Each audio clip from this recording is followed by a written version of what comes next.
Mateus 24.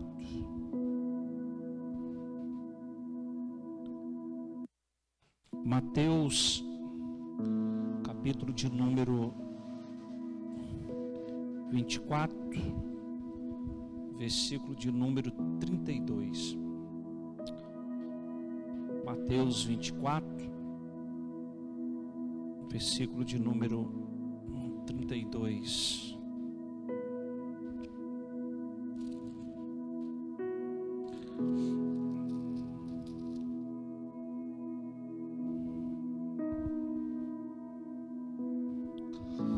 Bom, irmãos, nós estamos vivendo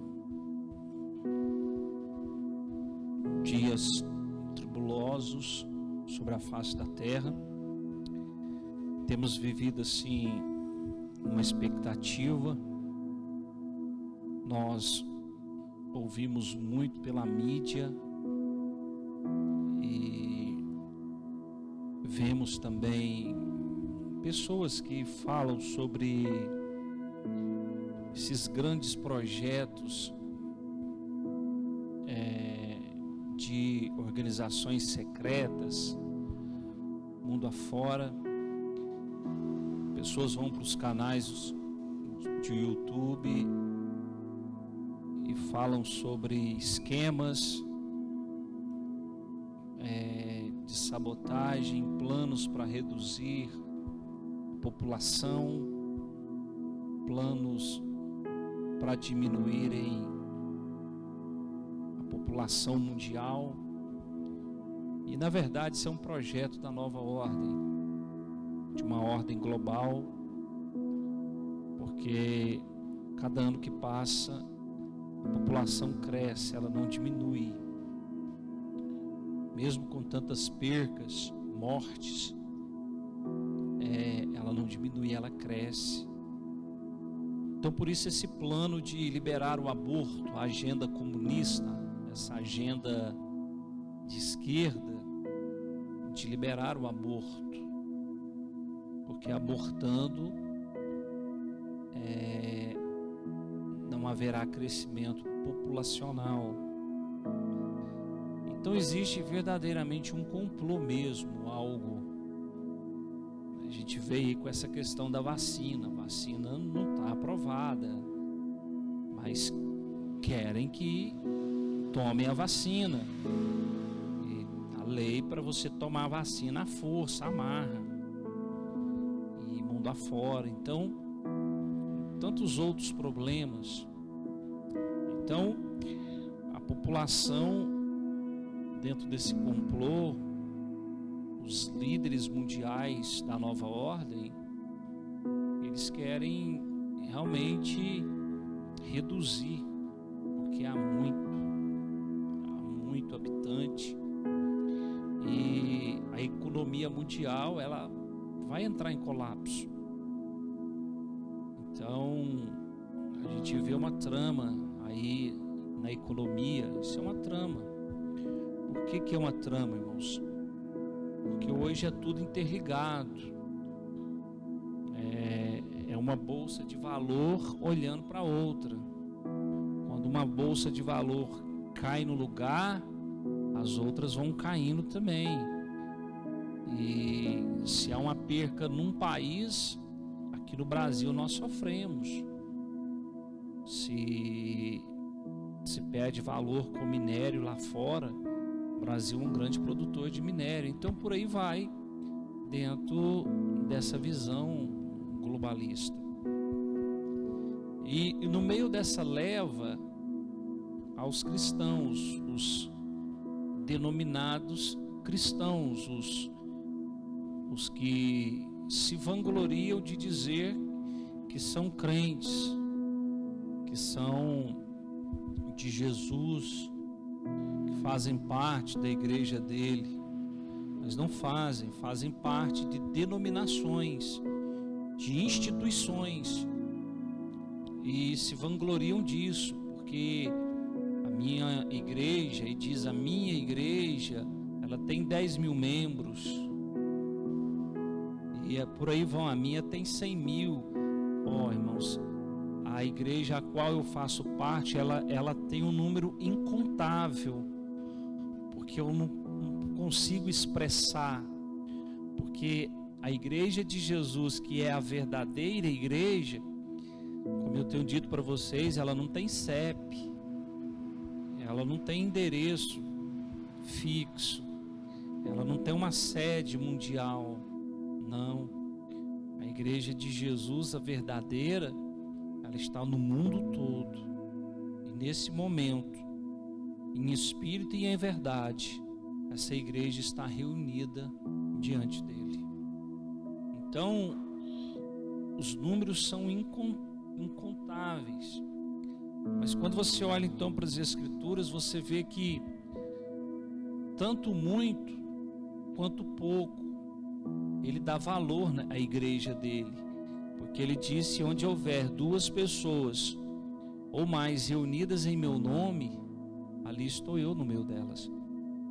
Quem dá valor a número de pessoas assim, em estratagemas, é o homem.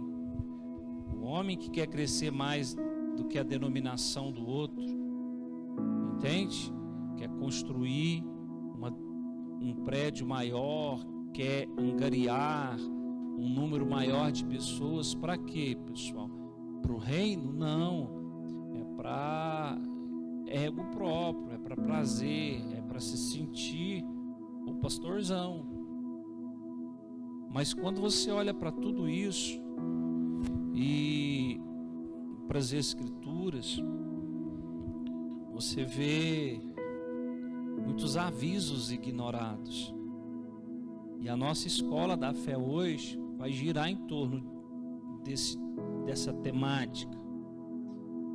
Quantos avisos que os cristãos têm ignorado diante das Escrituras?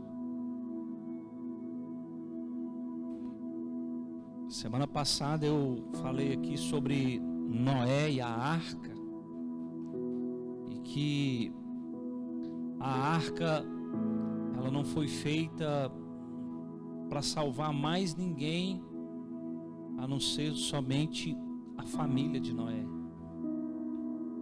E isso é nas Escrituras, você vê quantos milhares tinham ali. E o Senhor então fala com Noé, fala: não, esses aqui já está tudo condenado, mas você faz uma arca e dá a medida, a espessura, a altura e comprimento, porque eu vou livrar a sua casa. E o fim do capítulo diz que o Senhor então se demonstrou com graça e misericórdia para Noé. Então a arca não fora construída por Noé para salvar outros, a não ser ele. Por quê? Porque ele era justo, fiel, ele era temente a Deus no meio de uma geração corrompida. Porque aquele homem aguardava, ou ele guardava os preceitos. E nos dias atuais, no nosso dia, na era da igreja, na dispensação da igreja, da graça, é onde Deus está governando essa dispensação, essa casa, é através da igreja. A mensagem pregada é o arrebatamento, é o rapto da igreja. A igreja, a noiva que será tirada da terra. E essa noiva, quando ela for arrebatada, ela será composta pelos que estão mortos e ressuscitarão primeiro, e por nós, os que ficarmos vivos, estivermos vivos, sermos arrebatados. Nós seremos arrebatados vivos, irmãos. Então serão esses 2 grupos que formarão o arrebatamento: aqueles que já dormem no Senhor, que ressuscitarão, e nós, os que estivermos vivos, seremos arrebatados. Então, você encontra vários avisos nas Escrituras, e esses avisos, eles estão sendo ignorados por uma cristandade que hoje ela parte para um lado, mas se esquece dos mais importantes avisos e recados de Jesus, dos profetas e dos santos apóstolos. Então, irmãos, nós precisamos estar atentos. Amém? E o capítulo 24 de Mateus é uma resposta de Jesus aos discípulos mediante um questionamento. E o capítulo 24, ele tem uma divisão com quem o Senhor está falando. Amém? Só que no versículo 32 do capítulo 24, Jesus ele vai dar uma lição nos discípulos, falando sobre a figueira, porque eles conheciam de figueira, e alguns eles interpretam essa figueira como sendo Israel. Vamos ler o texto. Portanto, aprendei com a parábola da figueira. Quando, pois, os seus ramos se renovam e suas folhas começam a brotar, sabeis que está próximo o verão. Veja, irmãos, Jesus, ele dá uma orientação com relação à figueira. Ele diz que quando os seus ramos se renovam, suas folhas começam a brotar, ele não fala assim, sabeis que está próximo o fruto. Ele fala, sabeis que está próximo o verão. Não é fruto, é que o verão está chegando. E se tem verão, tem sol, sim ou não, irmãos? Se tem sol, tem calor. Por quê? Porque o fruto da figueira se dava no verão. Então você sabe que a estação do verão está chegando. Da mesma forma, vós, quando virdes, e agora ele volta para eles e diz, olha, da mesma forma, vós, quando virdes todos esses acontecimentos, veja que ele fala no plural, todos esses acontecimentos, ele está falando do que ele vem dizendo nos versículos anteriores, sobre acontecimentos, sobre fatos. Então, sabei que ele está muito próximo às portas. Veja, Jesus está falando com eles. E aí ele diz, então, da mesma forma, vós, quando virdes todos esses acontecimentos, sabei que ele está muito próximo às portas. Jesus está falando dele no futuro. Jesus está falando da pessoa dele mesmo no futuro. Que quando essas coisas começarem a acontecer, sabei que ele está muito próximo às portas. Com toda a certeza eu vos afirmo que não passará esta geração até que todos esses eventos se realizem. Mas volte o versículo das portas, e eles estarão, e ele está muito próximo às portas. Quando você pega a última carta de Apocalipse, que é a de Laodiceia, a carta diz, eis que estou à porta e bato. Se alguém abrir, eu entro, sento com ele, ceio com ele e ele comigo.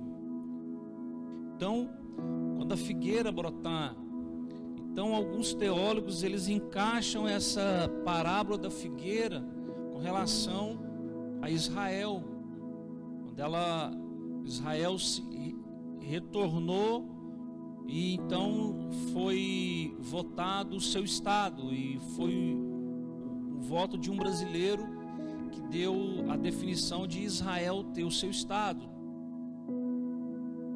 Então eles partem desse princípio ali, do retorno de Israel, da geração, e agora se fez 70 anos da história de Israel, e eles aplicam Israel como a figueira dentro desse texto.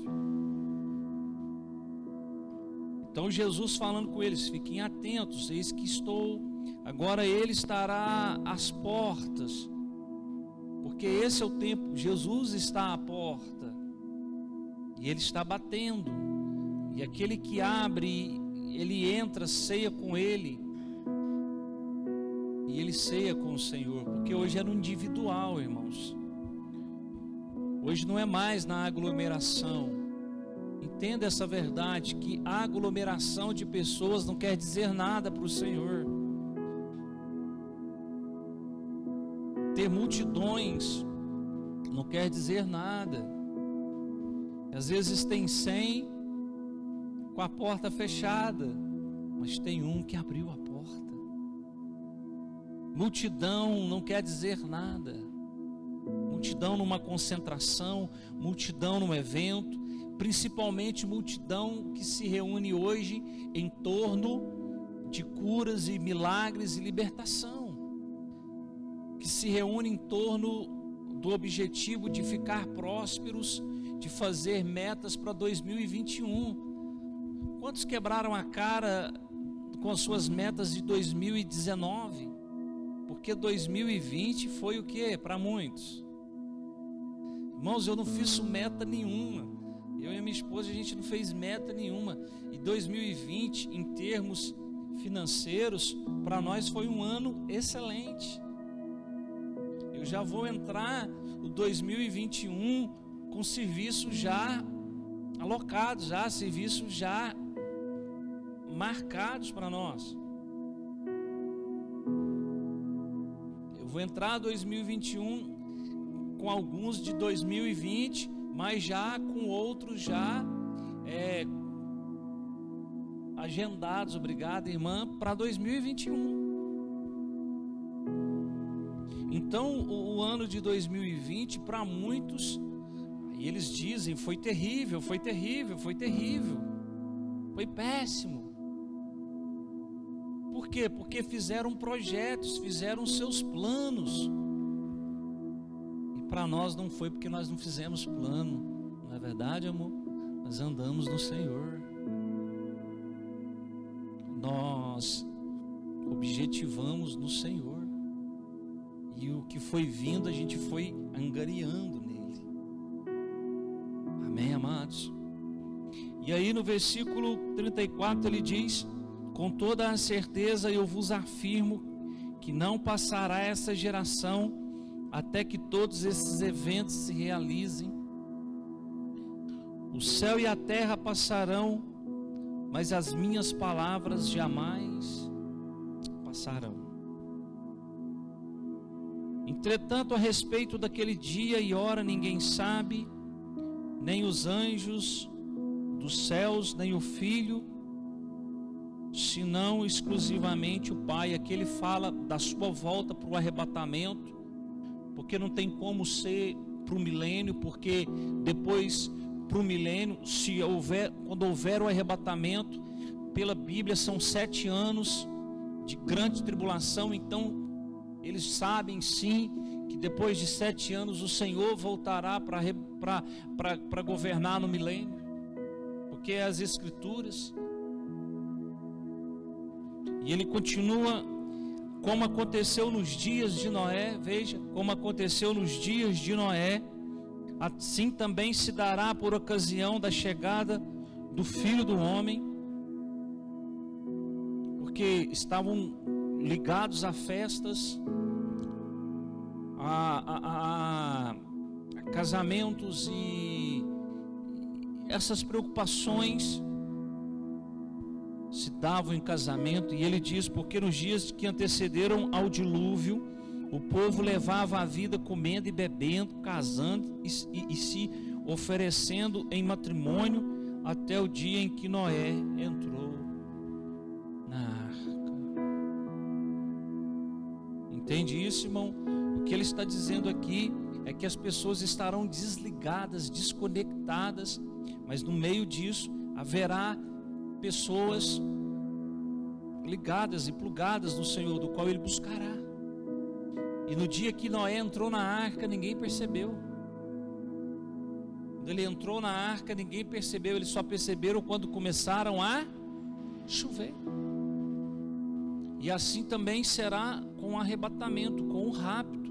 Quando a igreja for tirada da terra, quando a igreja for tirada dessa terra, irmãos, haverá um assusto no mundo inteiro. Cadê esse povo? Aonde está esse povo?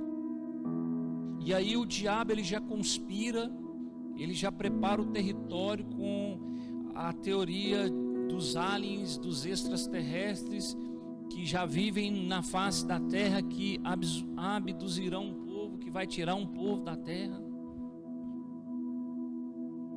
Então há muita coisa ligada a isso. Então isso é um aviso muito importante. Veja que com Jesus ele deu avisos, ele deu recados, e nós temos que compreender pelo Espírito, entender. Quando Jesus falou que aquele povo, entenda isso, irmãos, a maioria do povo era iletrado, não tinha cultura. Quem tinha entendimento eram os fariseus, os mestres da lei, os que estudavam nas escolas rabínicas. Eles tinham um padrão de conhecimento, mas o restante não tinha. Pedro era eloquente? Pedro era entendido? Não, a maioria não tinha estudo. Jesus está falando com um povo que não tinha estudo.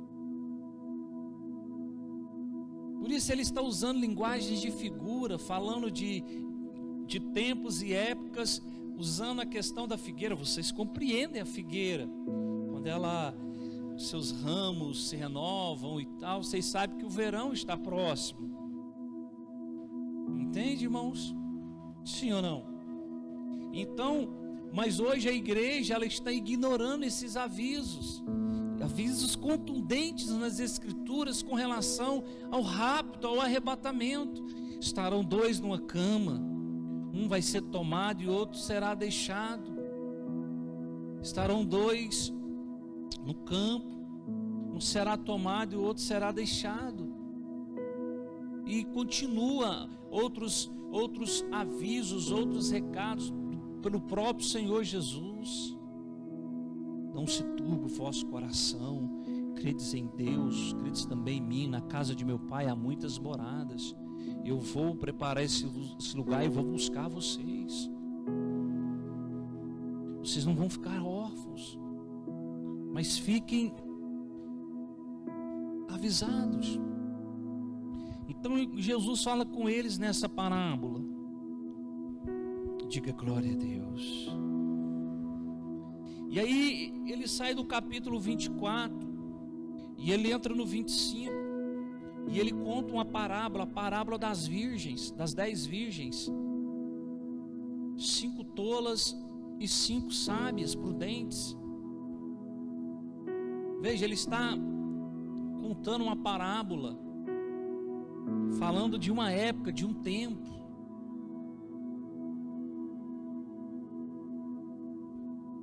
E aí o tempo vai passando, Jesus é crucificado, Jesus sobe aos céus em ascensão, e de repente o povo olhando para eles, ele some entre meio às nuvens e vem os anjos, os 2 varões, os guardiões da santidade dele, assim como eles também estavam lá no sepulcro, os guardiões da santidade, os 2 querubins, os guardiões da santidade, olha para eles e diz assim: por que vocês continuam olhando para o céu? Da mesma forma que ele subiu, ele vai descer, ele vai voltar, mas não para o rapto, porque o arrebatamento, ele será invisível, será secreto, mas ele virá para o milênio.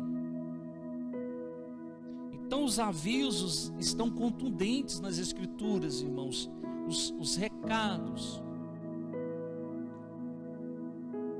E agora eu queria que você abrisse comigo em 1 Pedro 5,8. 1 Pedro, primeira carta de Pedro,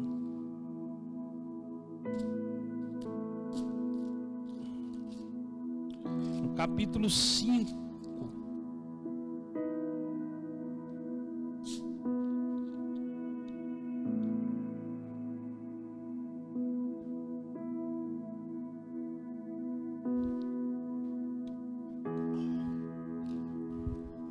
No capítulo 5 ele diz assim no versículo 1: E agora prestai atenção vós os ricos, chorai e arrependei-vos, porquanto desgraças haverão de cair sobre vós. Vossas riquezas apodreceram, e vossas roupas finas desvaneceram, ruídas pela traça.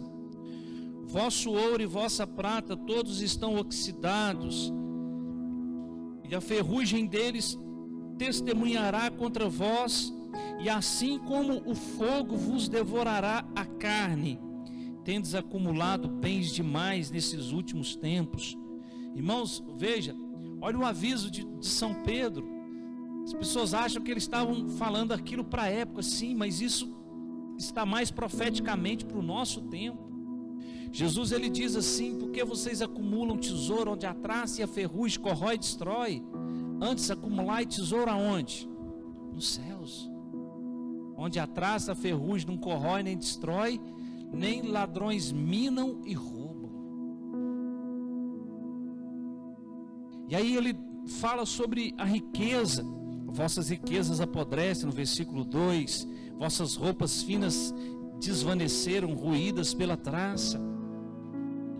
Vosso ouro e vossa prata todas estão oxidados, e a ferrugem deles testemunhará contra vós, e assim como o fogo vos devorará a carne. Tendes acumulado bens demais nesses últimos tempos. O fogo vai comer o que? O juízo. O juízo, irmão. Eis que o salário dos trabalhadores que ceifaram os vossos campos, e que vós desonestamente deixastes de pagar, está clamando por justiça, e tais clamores chegaram aos ouvidos do Senhor dos Exércitos. Tendes vivido regaladamente sobre a terra, satisfazendo todos os vossos desejos, e tendes comido até vos fartardes, como em dias de festas. Irmãos, eu te pergunto, esses versículos aqui não se encaixam na geração de Noé? Não expressa a geração de Noé? Comiam, bebiam, se davam em casamento e viviam o quê?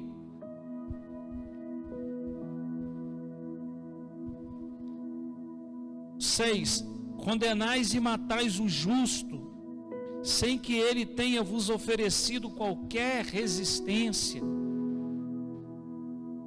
Olha isso, irmãos. Mas no versículo 7, ele vem e diz para os irmãos, porque no 5, ele está falando com quem? Com os ricos. Ele não está falando com a igreja. Ele mandou uma carta, escreveu sim, mas agora ele vai falar com os irmãos. Ele diz: portanto, meus irmãos, sede pacientes até a vinda do Senhor. Observai como o lavrador aguarda o precioso fruto da terra.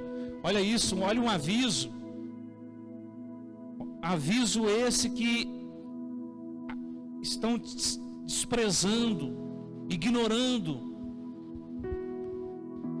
Portanto, meus irmãos, sede pacientes até a vinda do Senhor. Observai como o lavrador aguarda o precioso fruto da terra, esperando com paciência, até que receba as primeiras chuvas de outono e as que encerram a primavera. Veja, na figueira, Jesus está falando de qual tempo? do verão, mas agora ele está falando das chuvas de outono e da primavera.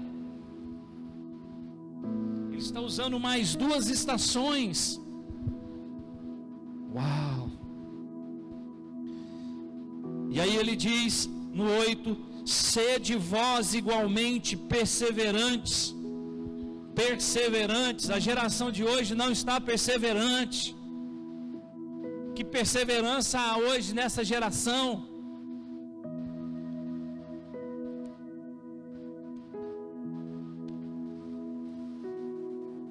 Fortalecei o vosso coração, o vosso espírito, porquanto a vinda do Senhor está próxima.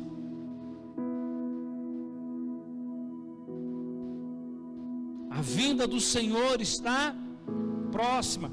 E o entendimento que eles tinham era do arrebatamento.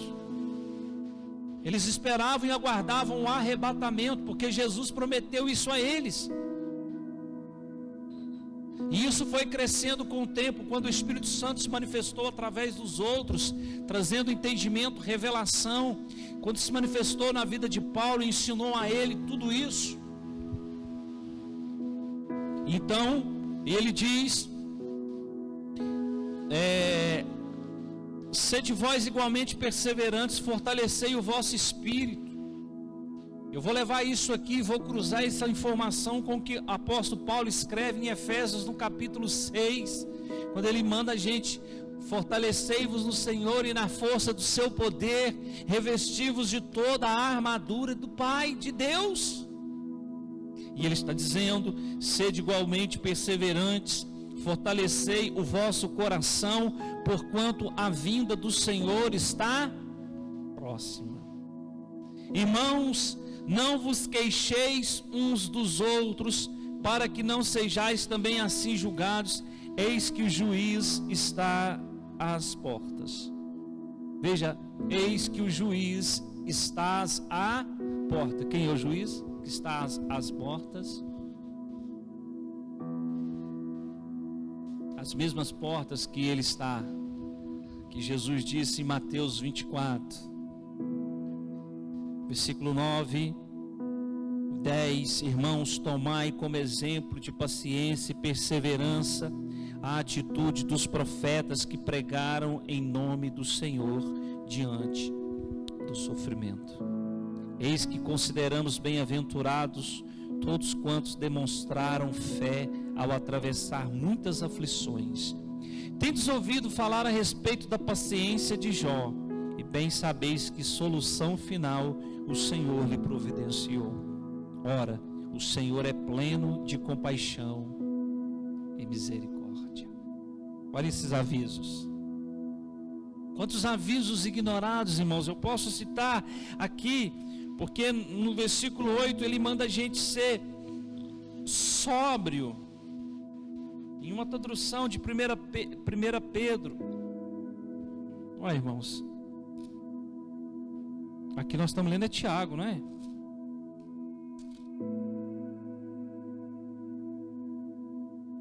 Os irmãos estão lendo é Tiago?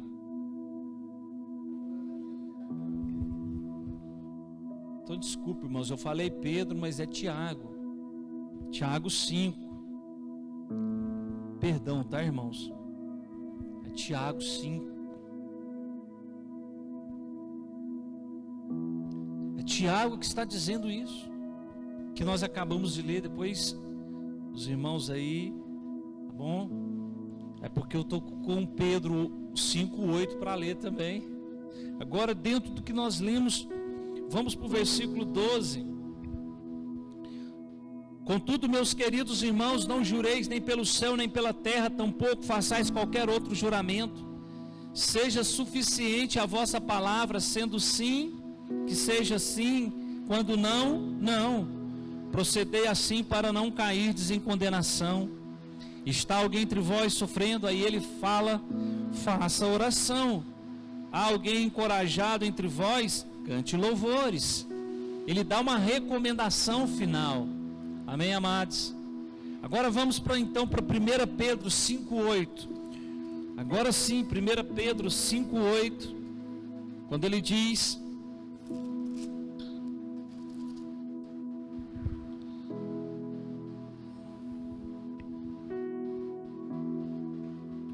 Sede sensatos e vigilantes. Sede sensatos e vigilantes. Outra tradução, sede sóbrios e vigiai. O diabo, o vosso inimigo, anda ao redor como leão, rugindo e procurando a quem devorar. Ele está procurando, irmãos, a quem devorar. A quem? E se ele achar esse a quem, ele vai devorar. Ele está rodeando, ele está procurando para devorar. Veja quantos avisos ignorados. Vamos agora para Jeremias 18. Jeremias, livro do profeta Jeremias, capítulo 18. Veja o que disse o profeta Jeremias no capítulo 18, no versículo 4. Ele vai falar da Babilônia. Ele era profeta. Jeremias capítulo 18,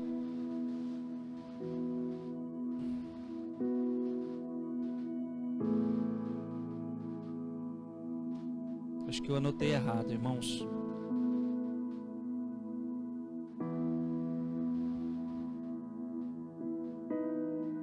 Eu anotei errado.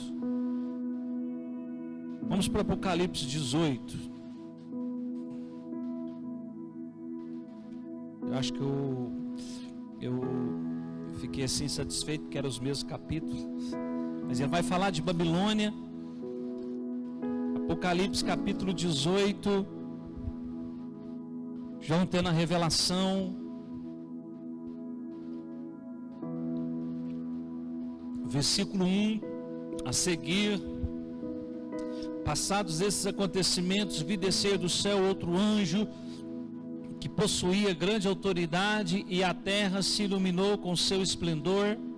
Então ele bradou com poderosa voz: caiu a grande Babilônia, e tornou-se habitação de demônios e antro de toda espécie de espírito imundo, e esconderijo de toda ave impura e detestável. Porquanto todas as nações beberam do vinho da cólera da sua prostituição, os monarcas da terra se prostituíram com ela, e os negociadores da terra se enriqueceram à custa do seu luxo extravagante.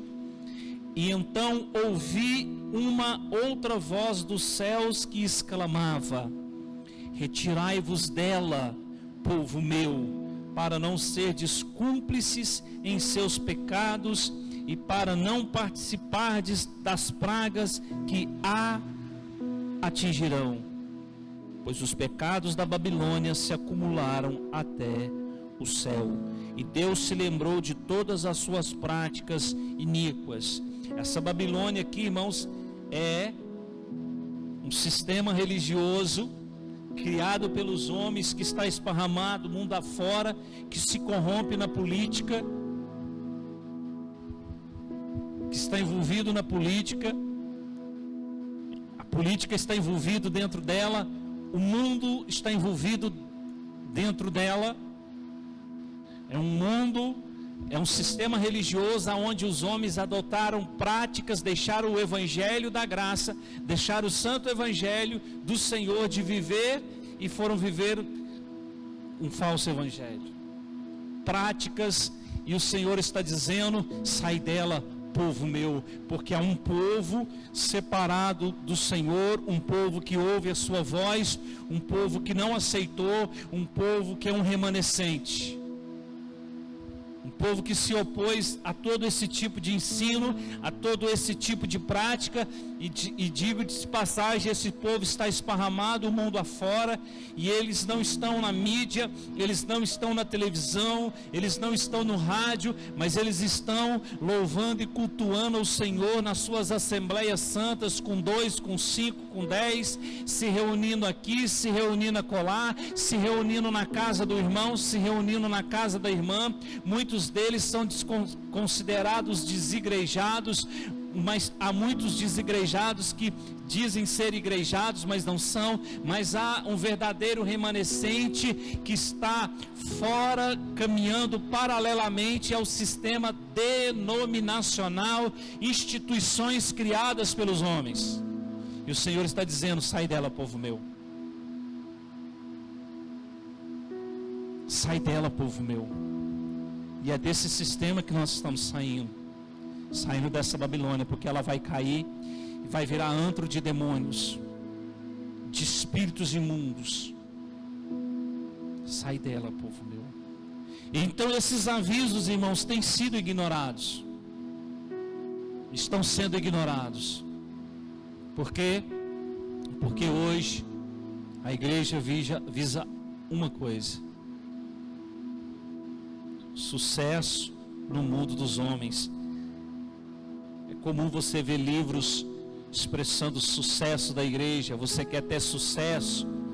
Esses pregadores coach escrevem livros sobre ter sucesso da igreja, como ganhar milhares de pessoas para Cristo, e ensinam passos e formas e mais formas. Ora, irmãos, e o Senhor não precisa de forma,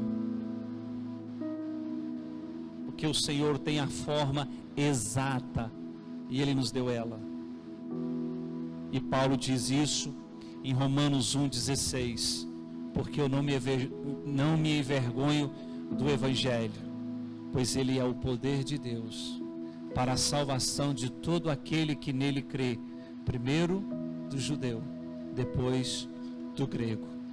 A forma é o Evangelho, a boa notícia, o Cristo crucificado, o Cristo ressuscitado, o Cristo da cruz e o Cristo fora da cruz. O que recebemos dele na sua crucificação e o que temos dele na sua ressurreição. Entenda, irmãos, na sua crucificação ele pagou a nossa dívida, na sua ressurreição ele fez um depósito na minha conta e na sua conta, para que você desfrutasse de tudo que ele fez. Diga glória a Deus. Esses avisos estão sendo ignorados. Vamos ficar de pé.